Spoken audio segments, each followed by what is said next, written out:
Mark Bell from supertraining.tv. This is Super Training Gym, the strongest gym in the West. We're doing dynamic effort bench press with chains.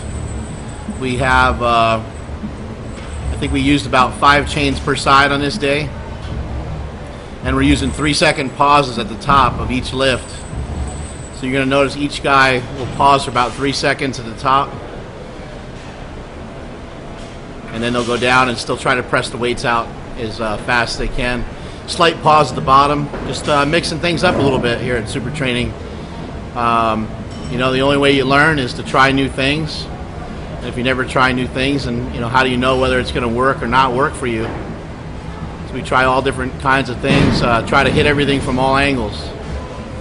This is a robot, and we're working on actually having him bench press a little bit higher. He brings the weight pretty low as if he's bench pressing in his shirt, even when he's raw.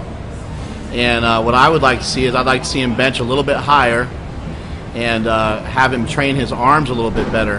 In my opinion, it's a better way to train the guns, a better way to train the triceps. So let's see how bad I messed this up here after trying to teach him how to do it. You know, the same rules don't apply for the coach. The coach can get away with whatever they want, right?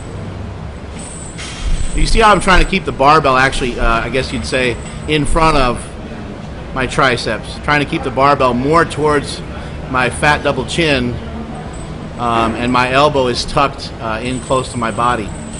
So it's almost like an extension, really. And I learned that at Westside Barbell from Louis Simmons years and years ago. Back when Louis was benching around 600 pounds, he was just telling me that it's how important it was. He was stressing to me how important it was to build up strong arms. And I think there's a lot of people out there that don't realize how important it really is. See, now Robot's got the idea down.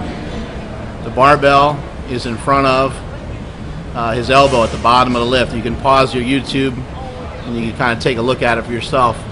Mess around with it, see if it works for you. You know, everybody's built differently, so it may or may not work that great for you. There's, in my opinion, there's not a ton of guys that can bench press in a straight line, in their shirt or out of their shirt.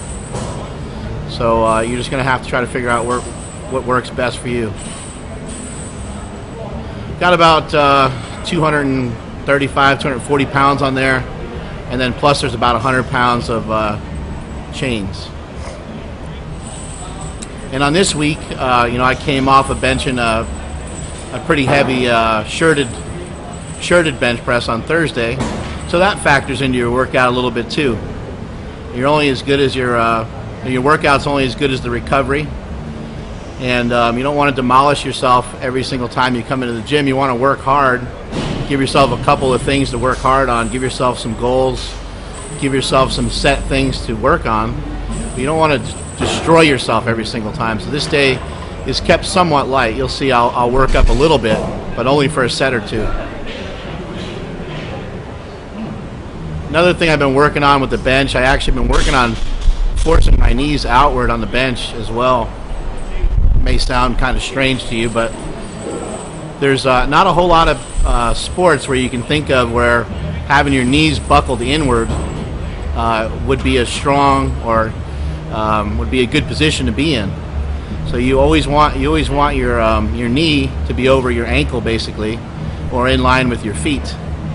And even in a bench press, especially in a bench shirt, you'll see it a lot of times. Guys will get real tight as they're coming down, as they're getting down to the last inch, half inch, and their whole body will collapse. And if you really watch their legs, it all starts from their legs. So I'm trying to keep my legs real sturdy on a lot of these lifts here.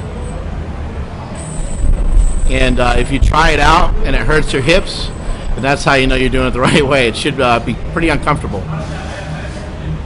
You see those chains are giving you a pretty good whip too, so to actually hold those at the top is pretty damn hard. It would be like you know, holding the kettlebell at the top. I don't know if you guys ever tried to do an overhead press with a kettlebell, but if you try to hold it statically at the top, it's very hard because it comes back down, it kind of whips back down. That's exactly what the chains are doing. They're whipping all over the place.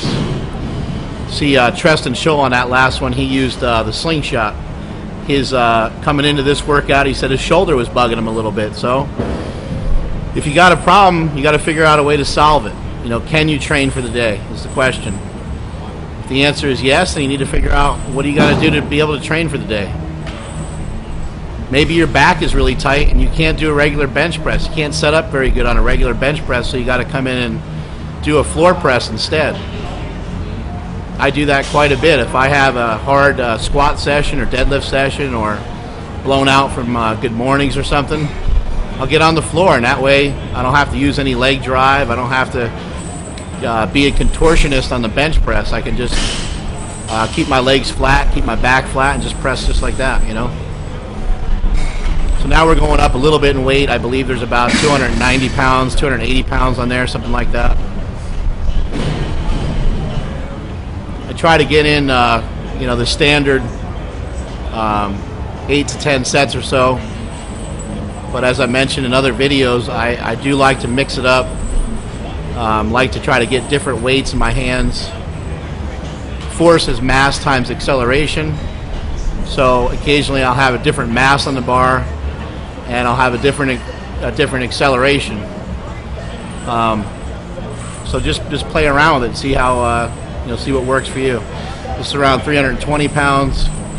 Got the Iron Wolf bench press bar. Some people complain that these barbells are expensive. They are expensive, but they're also indestructible pretty much from what we've seen. We've had a lot of guys handle some big weights with these barbells. Now I'm going up in weight, going up to around 405, or that's 410 rather. And now I got the slingshot on, just getting a little bit of an overload towards the end of the workout. And that last rep was a real doozy. Barely locked that sucker out. That was brutal. And that's it from supertraining.tv.